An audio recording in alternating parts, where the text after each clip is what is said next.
And the bride groom, कि ये ऐसे न्यूपचल कहते हैं फ्रेंड्स रिलेटेड टू मैरिज, विवाह संबंधी ये गीत होते हैं और वैवाहिक गीत होते हैं जो बताते हैं, किसको बताते हैं, जॉय को और प्रॉस्पेरिटी को, दूल्हे दुल्हन की जो जॉय है, खुशी है, और उनका जो धन धान्य से वो भरे रहें, संपन्नता की, उनकी खुशी की जो कामना इन गीतों में की जाती है। कि जो वैवाहिक गीत हैं उनमें ये मंगल कामना की जा रही है कि जो दूल्हा और दुल्हन है उनका वैवाहिक जीवन अच्छा हो, वो सुखमय हो, और साथ साथ वो कैसा हो फ्रेंड्स, वो समृद्धि से भरा हुआ हो।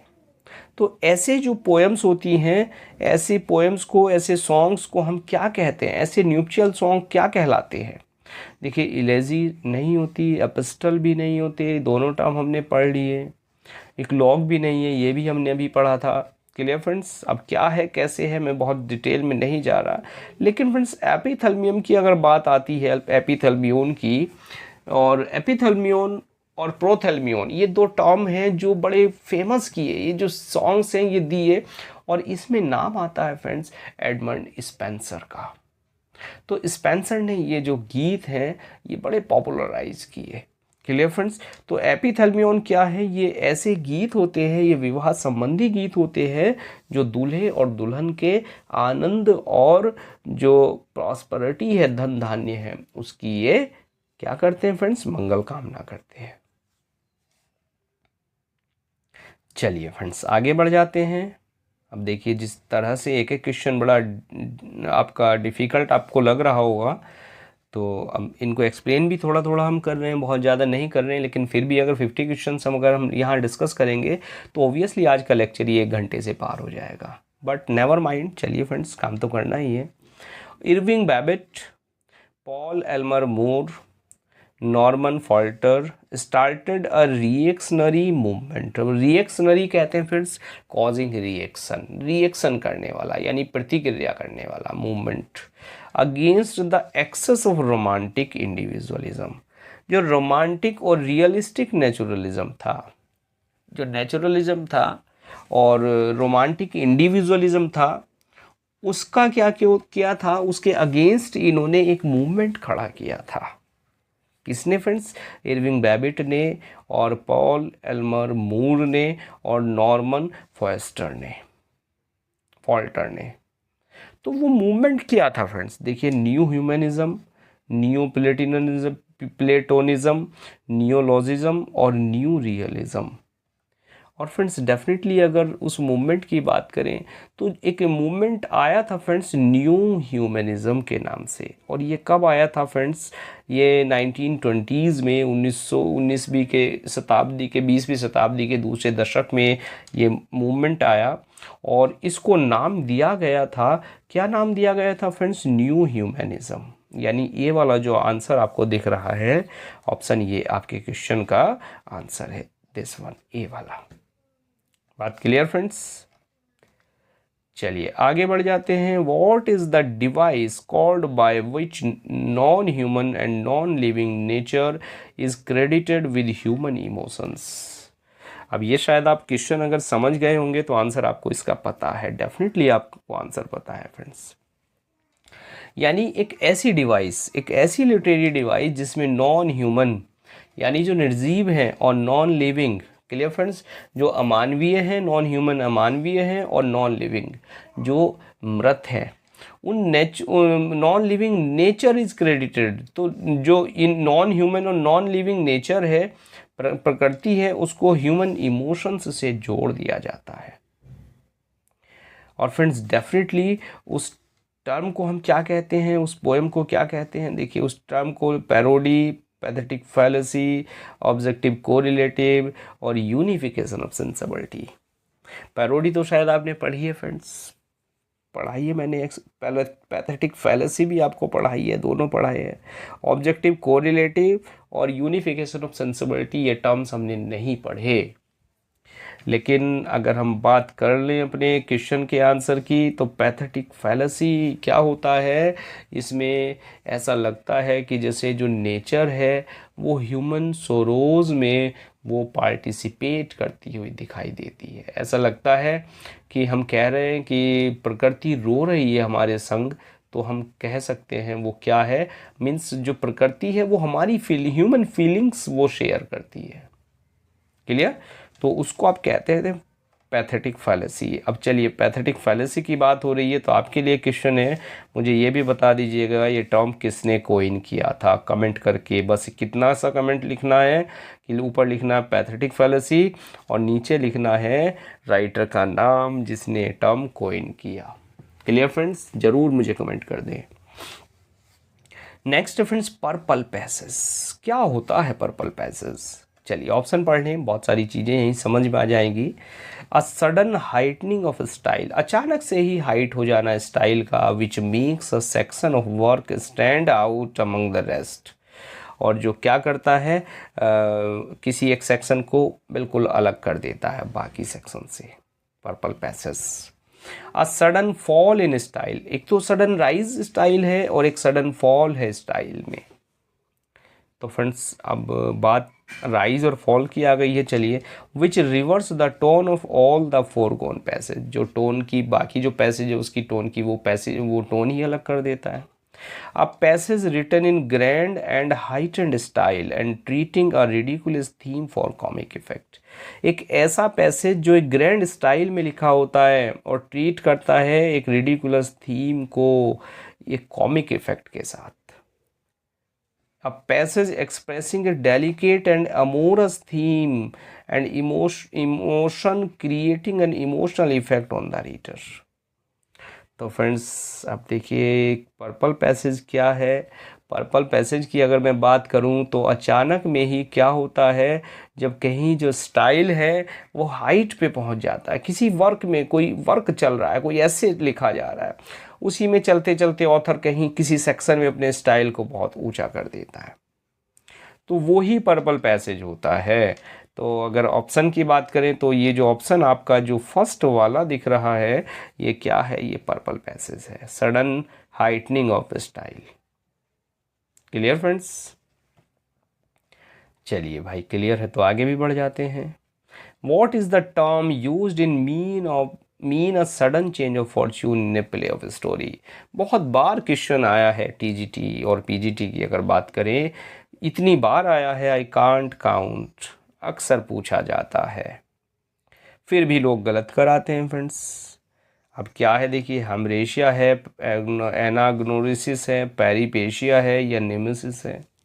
तो पहले तो जो चारों टर्म्स हैं इनको फ्रेंड्स ज़रा अपने स्तर से एक बार चेक कर लेना, क्या है हमरेशिया, क्या है एनाग्नोरिसिस, क्या है पेरिपेशिया, क्या है नेमेसिस, क्या है। अगर कहूँ कमेंट करके बता दो तो कमेंट भी लेंदी हो जाएगा, तो कमेंट को तो मैं यहाँ नहीं कहूँगा आपसे, वरना टाइप में ही आप बहुत टाइम लगाओगे। तो फ्रेंड्स क्या है देखिए, जब प्ले में किसी कैरेक्टर के भाग्य में कोई चेंज आ जाता है, सडन चेंज आ जाता है और वो उसके डाउनफॉल की तरफ उसको ले जाता है, तो उस सडन चेंज को हम क्या कहते हैं, हम कहते हैं पेरिपेशिया। Clear friends? किसी प्ले में या स्टोरी में ये घटना घटती है, क्या है फ्रेंड्स, पेरिपेशिया। चलिए फ्रेंड्स आगे बढ़ जाते हैं। विच of the following means a song, कि ऐसा song usually of love song by night under A ladies window, एक लेडी की विंडो के नीचे गीत गा रहा है प्रेमी रात को, और रात को गीत गा रहा है, तो उस गीत को हम क्या नाम दें फ्रेंड्स, थ्रिनोडी दें, बेथोस, डॉगरल या सेरेनेड। थ्रिनोडी, बेथोस, डॉगरल और सेरेनेड। फ्रेंड्स थ्रिनोडी, बेथोस तो अभी पढ़ाए हैं, बाकी शायद आपने नहीं नाम भी नहीं सुना हो।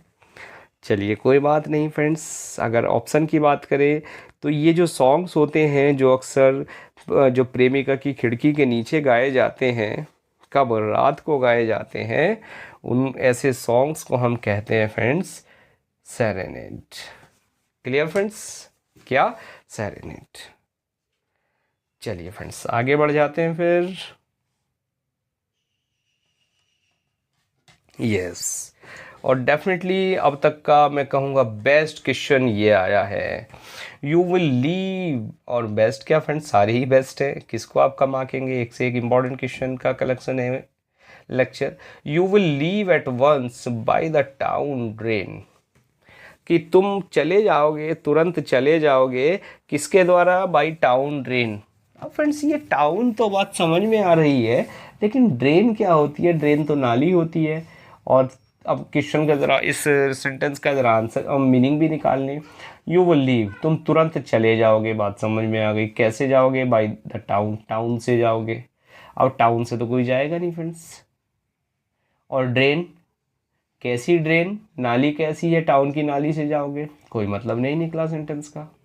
चलिए, मतलब नहीं निकला, लेकिन ऐसा तो है ही नहीं जो मतलब ना निकले इस सेंटेंस का। अब एक्चुअल में यहाँ क्या है, देखिए यहाँ इनिशियल्स हैं उनको चेंज कर दिया।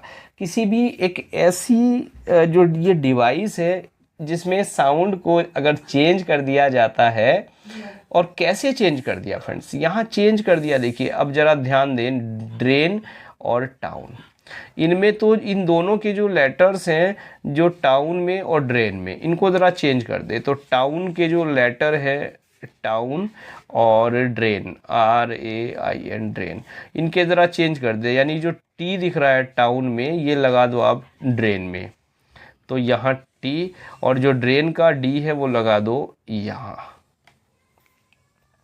तो अब यहाँ क्वेश्चन क्या है, ये सेंटेंस है, you will leave at once by the down train, की जो अप ट्रेन है या जो डाउन ट्रेन है उसके द्वारा तुम तुरंत चले जाओगे। तो यानी इसमें क्या होता है, जब कोई साउंड, इस फिगर स्पीच में क्या है, टर्म में, जब जो साउंड होती है फ्रेंड्स लेटर्स की, उसको हम इंटरचेंज कर देते हैं। क्लियर? अब डाउन ट्रेन बात समझ में आ गई फ्रेंड्स। तो टाउन ट्रेन तो कुछ नहीं है, ये क्या था, ये डाउन ट्रेन था, लेटर चेंज कर दिया ऑथर ने। तो इस टर्म को हम क्या कहते हैं, पहले तो क्वेश्चन क्लियर हो गया आपको। चलिए, अब ये जो टर्म होता है friends, you will leave at once, जिसमें इनिशियली हम लेटर्स को चेंज कर देते हैं, इसको कहते हैं फ्रेंड्स स्पूनिरिज्म। स्पूनिरिज्म, स्पून से वर्ड बना है स्पूनिरिज्म। मैलाप्रोपिज्म, सॉलिसिज्म और सार्केज्म कुछ नहीं है, ये तो स्पूनिज्म है। Clear friends? टर्म क्लियर है, क्वेश्चन भी क्लियर है, तो चलिए बड़ी अच्छी बात है, क्लियर है तो friends. The movement in art and literature, art और लिटरेचर में एक ऐसा movement emphasising the expression of the imagination as realised in dreams and presented without conscious control, कि जो रियलाइज्ड किया गया इन ड्रीम्स, ड्रीम्स में, और प्रेजेंट किया गया विदाउट कॉन्शियस कंट्रोल, बिना किसी कॉन्शियस कंट्रोल के, विच डेवलप्ड इन फ्रांस, जो फ्रांस में डेवलप हुआ, और जिसका लीडर था एंड्रे ब्रेटॉन, एंड्रे ब्रेटॉन की लीडरशिप में। यानी एक मूवमेंट, और किस में डेवलप हुआ था फ्रेंड्स, ये जी भी मैं बता दूं, वो आर्ट और लिटरेचर दोनों में ये मूवमेंट डेवलप हुआ था। और इसमें क्या था, जो इमेजिनेशन थी उसको ड्रीम में एक्सप्रेस किया गया, और बिना किसी कॉन्शियस कंट्रोल के। तो इस इमेजिनेशन की अगर बात करें फ्रेंड्स, अगर आपने एंड्रे ब्रेटॉन के नाम पे कोई टर्म पढ़ा होगा तो डेफिनेटली आपको आंसर भी इसका पता होगा। और फ्रेंड्स ये जो आपका ऑप्शन है, देखिए सिंबॉलिज्म नहीं था, इमेजिज्म नहीं था, इमेजिज्म को भी आप पढ़ा है पीछे, और सरेलिज्म और मिस्टिसिज्म, रहस्यवाद। तो फ्रेंड्स यहाँ देखिए जो आंसर है आपका वो है सरेलिज्म। सरेलिज्म मूवमेंट की यहाँ बात हो रही है। Clear friends? सरेलिज्म। और अगर आप इन मूवमेंट्स की हिंदी कहोगे तो फ्रेंड्स इनकी तो हिंदी भी मैं आपको नहीं अवेलेबल करा पाऊंगा, क्योंकि जो लिटरेरी टर्म्स है, मूवमेंट्स है, इनकी कोई हिंदी मुझे नहीं लगता कोई होती भी है। चलिए, kill the boys and the luggage, boys को और लगेज को मार दो। This statement in which kill is incorrectly related to second object. अब देखिए किल द बॉयज, यहाँ तो सेंटेंस में बात समझ आती है फ्रेंड्स, लेकिन हमने कहा कि किल द बॉयज़ लड़कों को मार दो, और किसको मार दो, लगेज को, तो इस लगेज के लिए तो किल वर्ब यूज़ नहीं होगी। लेकिन ऐसे भी पीसेज लिटरेचर में होते हैं, तो ये कह रहा इनकरेक्टली रिलेटेड है सेकंड ऑब्जेक्ट से, यानी इससे ये इनकरेक्टली रिलेशन है इसका। लेकिन ये किसका एग्जाम्पल है, सोलिसिज्म का, स्पूनिज्म का। स्पूनिज्म अभी पढ़ लिया हमने, क्या है फ्रेंड्स, पन का, जियोग्मा का। और फ्रेंड्स सोलिसिज्म को छोड़ दे तो देखिए बाकी तीनों तो हमारी समझ में आ गए। स्पूनिज्म पता लग गया, पन पता है हमें, और जियोग्मा भी पता है। लेकिन शायद अब ना पता लग पा रहा हो, तो चलिए कोई बात नहीं है फ्रेंड्स। देखिए फ्रेंड्स, जब इस तरह की कोई सिचुएशन आती है जहाँ पर एक सब्जेक्ट तो रिलेट होता है वर्ब से, लेकिन दूसरे सब्जेक्ट को देख के ऐसा लगता है कि वो बड़ी ऑकवर्ड सिचुएशन है जिसमें सब्जेक्ट रिलेट नहीं होना था लेकिन ऑथर ने रिलेट कर दिया, तो ऐसे ऑप्शन को, ऐसे जो टर्म को हम कहते हैं फ्रेंड्स, वो कहते हैं ऐसी फिगर स्पीच को जियोग्मा, और जिसका दूसरा नाम भी एक होता है योग, जियोग्मा या योग। Clear friends? अब डिटेल में पढ़ना है, जियोग्मा पढ़ा रखी है मैंने हालांकि आपको, तो वहाँ से आप देख सकते हो इसको एक बार। चलिए फ्रेंड्स, अब कुछ क्वेश्चन मीटर के आ गए। The feet of two syllable in which the unstressed syllable preceded the stressed one। पहले unstressed होता है, फिर stressed होता है। unstressed precedes the stressed। तो ये कौन सी सिचुएशन होती है फ्रेंड्स? ये होती है iambic, unstressed and stressed। Clear friends? Trochaic, dactylic, dactylic और एनापेस्ट नहीं है। आंसर है इसका आयम्बिक। आयम्बिक पेंटामीटर का आपने नाम डेफिनेटली सुना होगा। लेकिन फ्रेंड्स, अगर हम बात करें प्रोसोडी की, तो वहाँ जो मीटर है, शायद आपने मीटर को ना स्टडी किया हो कभी, क्योंकि मुझे नहीं लगता किसी यूनिवर्सिटी में मीटर पढ़ाया भी जाता है या लिटरेचर के किसी लेवल पे पढ़ाए जाते हैं फ्रेंड्स। हालांकि मुझे जानकारी भी नहीं है क्योंकि मैं तो एमए का स्टूडेंट रहा हूँ, और फ्रेंड्स मैंने प्राइवेट एमए किया। चलिए, डजेंट मैटर। बात कर लेते हैं ट्रोकेइक में क्या होता है फ्रेंड्स? इस ट्रोकेइक की अगर बात करें तो ट्रोकेइक में एक पहले तो स्ट्रेस्ड होता है और उसके बाद अनस्ट्रेस्ड होता है, यानी पहले एक स्ट्रेस लेवल होता है और बाद में अनस्ट्रेस्ड होता है। बात समझ में आ गई friends? stressed syllable is followed by an unstressed syllable।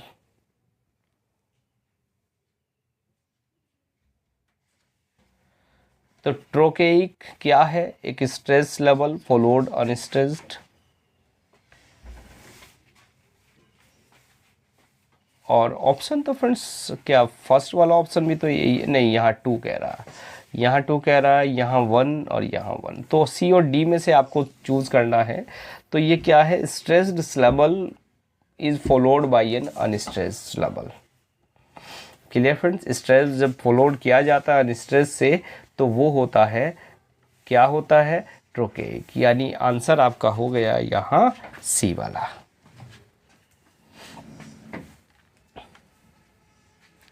तो फ्रेंड्स, इनको ये जो आ रहे हैं, ये लिटरेरी जो मीटर ये आपके आ रहे हैं, इनको तो बेटर ये है कि ये जो मीटर है डिटेल तो आप नहीं पढ़ पाएंगे, बस इनको आप याद रख लीजिए कि इसमें ट्रॉकिंग में क्या है, ना पेस्ट में क्या है, डेक्टाइल में क्या है, या आयम में क्या है। Clear friends? चलिए इसमें भी बात कर लेते हैं, क्या कह रहा है नेक्स्ट क्वेश्चन ये। ए फीट ऑफ 3 सिलेबल, ठीक है फ्रेंड्स, अभी तो 2 सिलेबल की बात हो रही थी। इन विच 2 unstressed syllable precedes the stressed one। unstressed, stressed, UUS। और फ्रेंड्स अनस्ट्रेस्ड और स्ट्रेस्ड ये किस में होते हैं फ्रेंड्स? ये आपको मिलेंगे 3 सिलेबल। और ये जो फ्रेंड्स जो पहला वाला आपको ये टर्म दिख रहा है एनापेस्ट, ये एनापेस्ट का कैरेक्टरिस्टिक होता है। एनापेस्ट में आपको इस तरह से 3 सिलेबल मिलते हैं। और क्या मिलते हैं फ्रेंड्स? टू अनस्ट्रेस्ड और किससे पहले? Precedes the stressed one.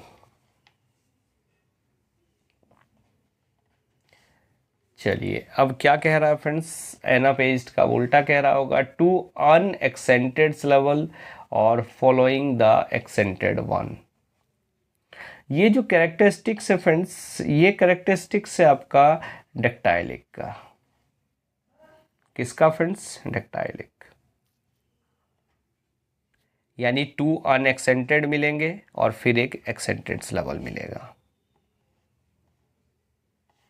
Amphi ब्रेकेइक। Amphi ब्रेकेइक में क्या मिलेगा आपको friends? the accented syllable comes between the two unaccented, the unaccented syllable comes between the two accented, or the two accented syllable are followed by two unaccented syllable, or two unaccented syllable are followed by two accented syllable। Two accented unaccented यहाँ difference कर दिया है, the accented और unaccented यहाँ difference कर दिया। तो friends actual में क्या होता है, देखिए जब एक्सेंटेड सिलेबल आता है और किसके बीच में आता है? 2 अनएक्सेंटेड के बीच में आता है। यानी आप कहें पहले अनएक्सेंटेड आया, फिर अनएक्सेंटेड आया और बीच में आया एक्सेंटेड। अगर ये वाली सिचुएशन है यू की, अनएक्सेंटेड, एक्सेंटेड और अनएक्सेंटेड, तो डेफिनेटली ये जो सिचुएशन है ये है आपकी एम्फी ब्रेक की। Amphi break.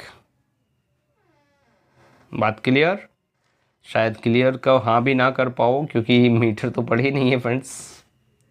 चलिए इनको लर्न कीजिए, फ़िलहाल मीटर पढ़ लेंगे, अगर टाइम मिलता है तो डिटेल भी इनकी मीटर की भी ले लेंगे, 2-4 लेक्चर। इनके टाइम पे डिपेंड करता है friends, everything depends on time. Spondaic foot. Spondaic foot क्या होता है फ्रेंड्स? स्पॉन्डेइक में देखिए इसमें जब जो 2 सिलेबल, देखिए सबसे पहली बात तो ये है कि इसमें 2 सिलेबल होते हैं स्पॉन्डेइक में। Clear friends? और इसका दूसरा नाम स्पॉन्डी भी इसको कहते हैं, स्पॉन्डी से वर्ड स्पॉन्डेइक बन जाता है। Clear friends? तो यहाँ जो स्पॉन्डेइक है इसमें है 2 सिलेबल होते हैं। और 2 सिलेबल कैसे होते हैं? अब यहाँ क्वेश्चन कह दिया इसने, स्ट्रेस्ड है अनस्ट्रेस्ड है। स्ट्रेस्ड और अनस्ट्रेस्ड सिलेबल या डिफरेंट सिलेबल। तो फ्रेंड्स यहाँ तो जो 2 स्ट्रेस्ड होते हैं तब स्पॉन्डी होता है, यानी इसमें केवल 2 फूट होते हैं और दोनों ही स्ट्रेस्ड होते हैं, स्पॉन्डेइक फूट।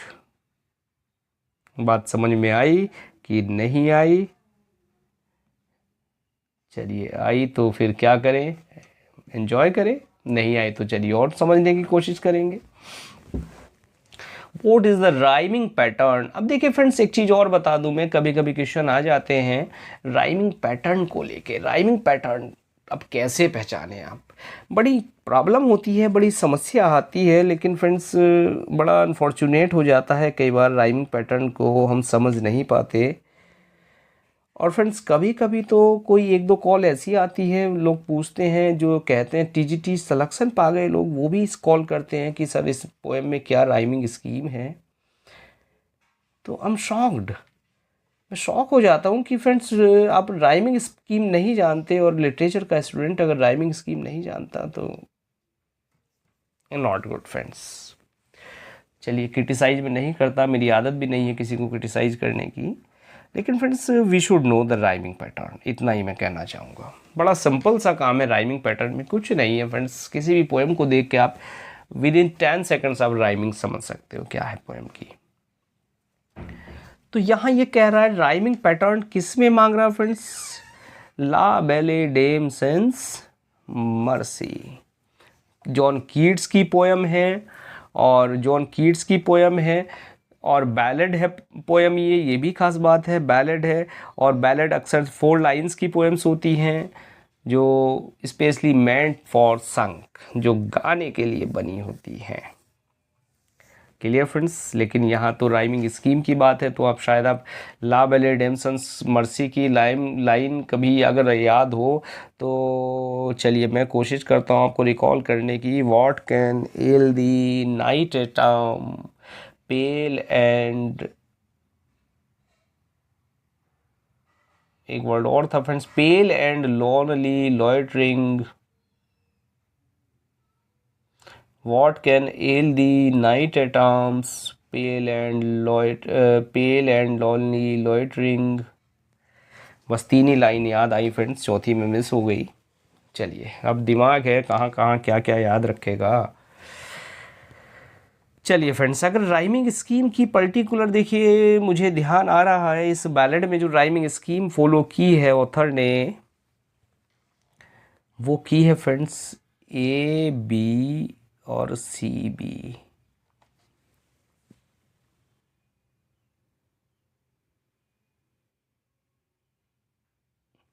ए बी सी बी।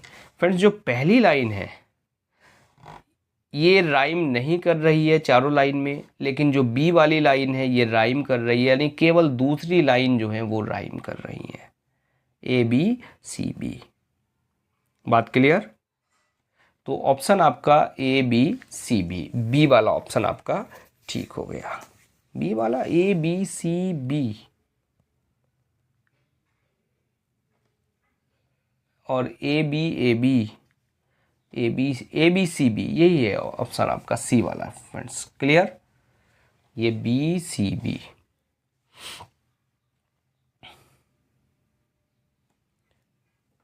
चलिए आगे बढ़ जाते हैं friends. Identify the Spenserian stanza form rhyming pattern.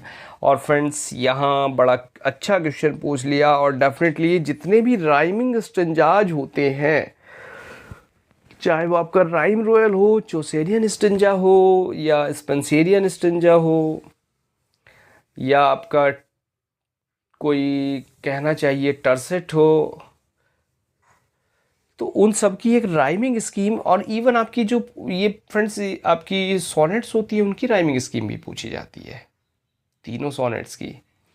तो फ्रेंड्स यहाँ स्पेंसेरियन स्ट्रिंजा की अगर बात करें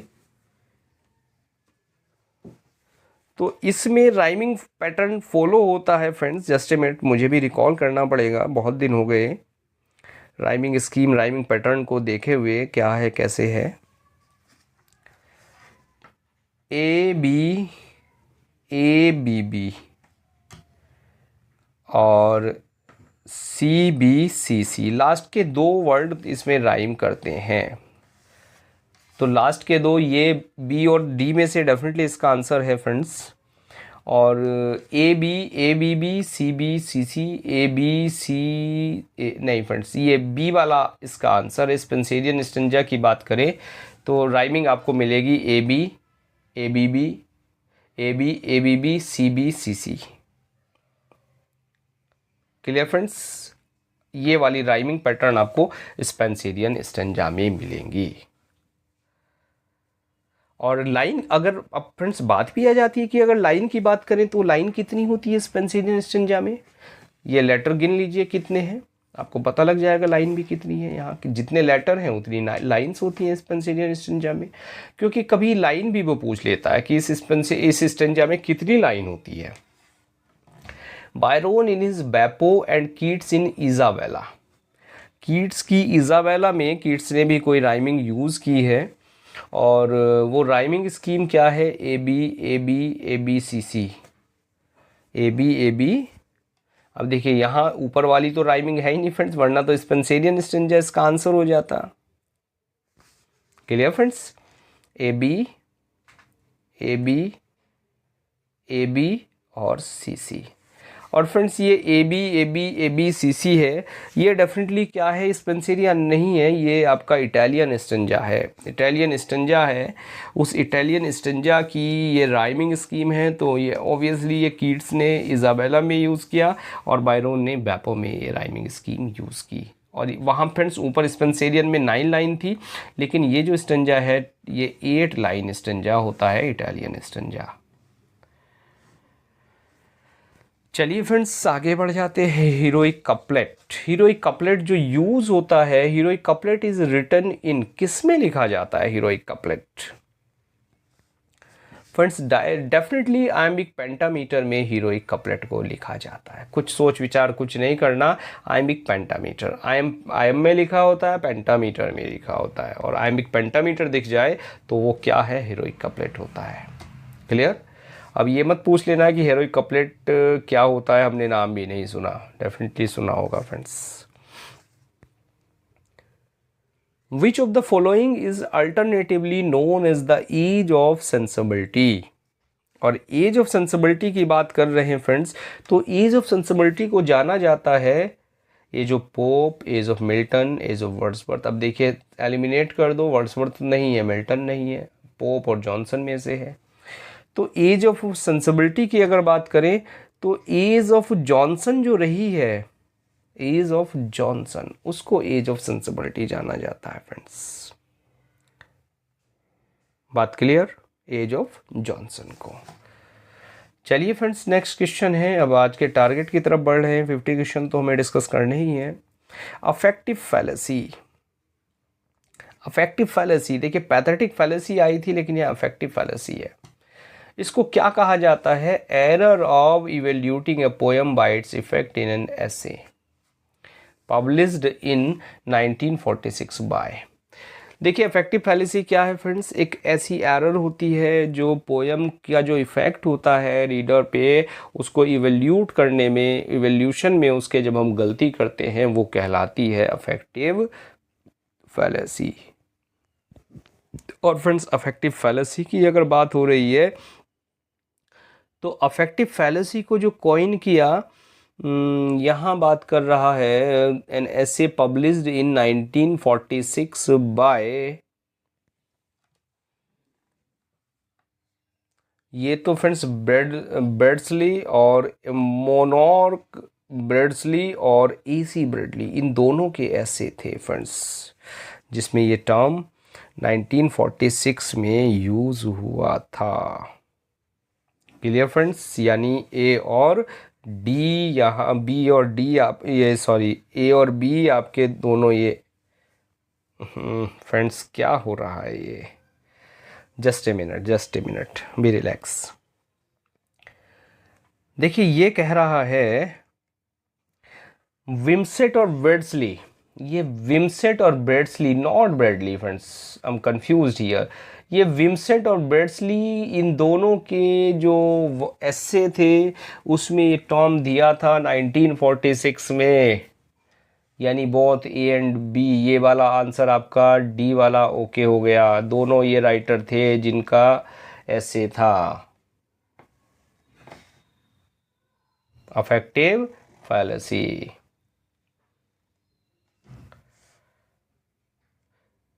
आगे बढ़ जाते हैं। What is the which of the following is a short narrative presented so as to stress the implicit but detailed analogy between its components, parts, and a lesson or moral that a narrator is trying to bring home to the readers।